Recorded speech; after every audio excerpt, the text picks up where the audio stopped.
Auto टांगा वाला।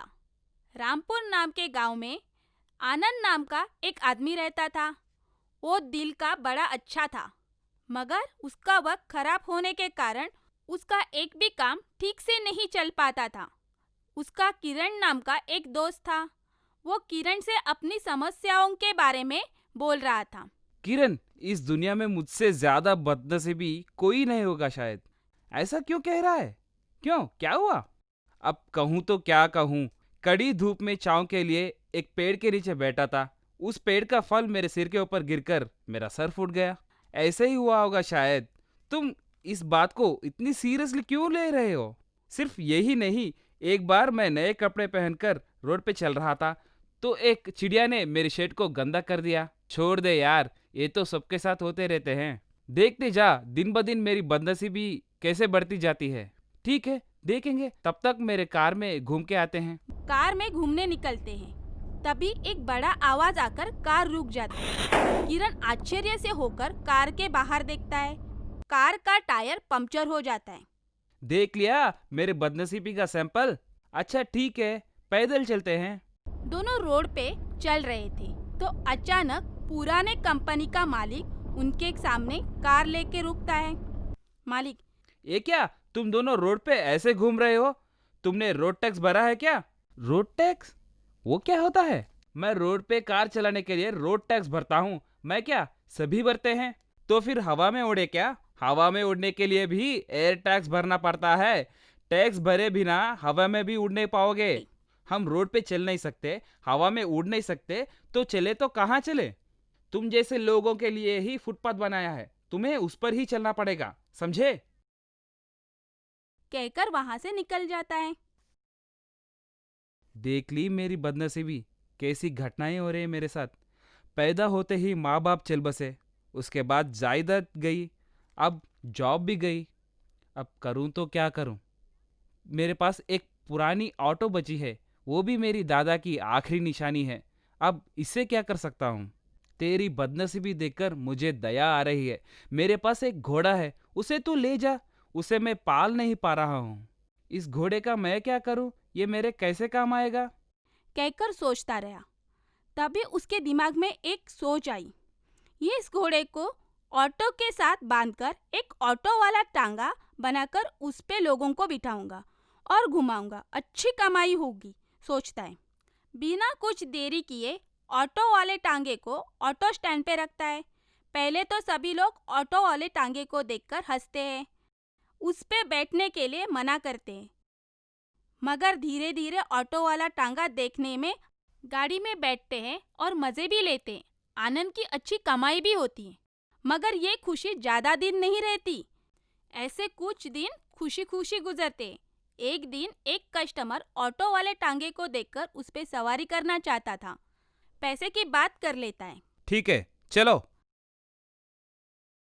इतने में एक नटखट लड़का टांगे के पीछे पटाखे फोड़ देता है। तभी अचानक घोड़ा उछलकर भागने के कारण कस्टमर गाड़ी में से रोड पर गिर जाता है।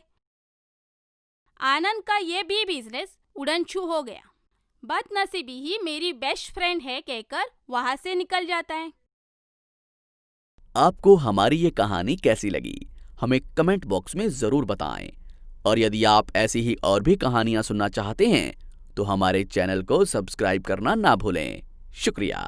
ईमानदार टैक्सी वाला। एक शहर में गोपी नामक युवक रहता था। वो टैक्सी चलाता था और माता पिता के साथ रहता था। एक दिन स्टेशन के पास टैक्सी को रोक रखा था। तभी वर्मा नामक व्यक्ति हाथ में बैग पकड़कर आता है। हे बाबू टैक्सी। बोलिए सर, कहाँ तक जाना है? रायपुर चलेगा? ओके सर, बैठिए। क्या लेगा? किलोमीटर के हिसाब से पैसे लूंगा सर, आप बैठिए। टैक्सी स्टार्ट होकर थोड़ी दूर ही जाती है। तभी वर्मा कहता है, बाबू तुम्हारा नाम क्या है? कहाँ रहते हो? तुम्हारे माता पिता क्या करते हैं? हमारा एक छोटा सा गांव है सर। मैं यहीं टाउन में रहते हुए ये टैक्सी चला रहा हूँ। सप्ताह सप्ताह पैसे भेजता हूँ। माता पिता घर के पास ही कूली का काम करते हैं। तू अकेला है? नहीं सर, मेरी एक बहन भी है, उसकी शादी करनी है तो सारी जिम्मेदारी मेरे ऊपर है, इसलिए पैसा पैसा जमा कर रहा हूँ। अगले साल शादी है उसकी। ठीक है बाबू, ध्यान से काम किया करो। टैक्सी चलाते हुए चेतावनी से रहा करो। ज्यादा तेज गाड़ी मत चलाया करो। बिल्कुल ओवरटेक नहीं करना है, क्योंकि छोटी सी दुर्घटना भी आपके परिवार को विखंडन कर सकती है। अपने परिवार को सड़क पर आना पड़ेगा। हाँ सर, मैं सावधानी से ही चलाता हूँ। इसी समय सिटी पार करके थोड़ी दूर जाते ही वर्मा को एक हार्ट अटैक आता है। तुरंत गोपी कार रोककर, सर सर, क्या हुआ सर? आपको कुछ नहीं होगा सर, धीरज रखिए, कुछ सब्र रखिए सर। मैं तुरंत दवाखाना लेकर जाता हूँ। हम सिटी के नजदीक ही हैं सर, थोड़ा सब्र कीजिए, आपको कुछ नहीं होगा सर, आपको कुछ नहीं होगा। कहते हुए तुरंत वर्मा को समीप के दवाखाने में ले जाता है। उसके बाद गोपी डॉक्टर से कहता है, सही टाइम पर लेकर आए हो बाबू, अब वो खतरे से बाहर हैं और 1 घंटे में होश आ जाएगा, डरने की कोई बात नहीं है। बहुत खुशी हुई सर, मैं इतने में रूम पे जाकर भोजन करके आऊंगा सर। हाँ हाँ जाओ बाबू, हम देख लेंगे। कहकर गोपी रूम से बाहर निकल जाता है। थोड़ी देर होती है, इतने में वर्मा को होश आ जाता है। वो अपने आप को अस्पताल में पाता है। देखने पर बगल में बैग नहीं दिखता और पास में भी कोई नहीं है। तब उसके मन में एक विचार आता है, ओहो, मेरा बैग कहाँ है? उसमें मूल्यवान भूमि के दस्तावेज हैं, 4 लाख रुपए हैं, उन्हें मेरी बेटी को देना है शादी में दहेज देने के लिए। कहाँ है मेरे पैसे? ओह, अब क्या करूं? मेरा बैग उसे टैक्सी ड्राइवर ने ही चोरी किया होगा। मुझे यहाँ दवाखाना में डालकर वो बैग चोरी करके भाग गया होगा। कैसे हैं जी आप? अब आप ठीक हैं ना? नहीं सर, मेरा बैग गया, उसमें मूल्यवान दस्तावेज थे, पैसे थे, उस टैक्सी ड्राइवर ने ही चुराया होगा सर। नहीं जी, उस बच्चे को देखकर तो ऐसा नहीं लगा। वो तो बहुत अच्छा लड़का दिखता था। वो ही आपको यहाँ लेकर आया। वो अपने पैसों से दवाइयां भी लेकर आया। भोजन करने के लिए घर गया है, आता ही होगा।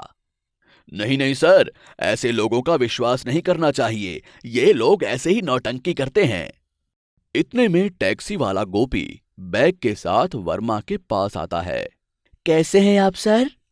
अब आप ठीक है ना? हम दवाखाने में टाइम पर आ गए, इसलिए कुछ भी मुश्किल नहीं हुआ। उफ, ये लीजिए आपका बैग, बहुत भारी है ये, पता नहीं इसमें क्या है, यहाँ पर कोई उठा ना ले, इसलिए मैं इसे अपने साथ ले गया था।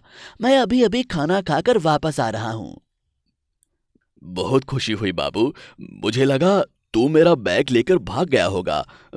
मुझे मुझे क्षमा करो बाबू। ओहो, आप ऐसा मत कहिए सर, आप बड़े हैं, फिर भी आप ऐसा सोचते हैं। सब लोग ऐसे नहीं होते, ज्यादातर मेरे जैसे ही होते हैं। कोई एक आधा ही गलत काम करता है सर। मेरे जीवन में तुम्हारा बहुत बड़ा एहसान है, ये मैं कभी नहीं भूलूंगा। ये लो, 2 लाख रुपए रख लो अपनी बेटी की शादी के लिए। नहीं सर। ऐसा मत कहो बेटा, मैं अपनी खुशी से दे रहा हूं। तुमने आज मेरे प्राणों को बचाया है। मैं कुछ भी देकर तुम्हारा ऋण नहीं चुका सकता। ये पैसे लेकर आराम से अपनी बहन की शादी करो। ऐसा कहकर वो पैसे देता है। तभी वर्मा कहता है, बेटा, कभी किसी चीज की जरूरत हो तो मुझे फोन करना। ठीक है सर। कहानी से हमें ये शिक्षा मिलती है कि हमें ईमानदारी से हर काम करना चाहिए, क्योंकि ईमानदारी से किए हुए काम का ही अच्छा फल मिलता है। अच्छी लगी ना कहानी? तो जल्दी से हमारी इस वीडियो को लाइक करें और शेयर करें, और ऐसी और कहानियां देखने के लिए हमारे चैनल को जल्दी से सब्सक्राइब करें।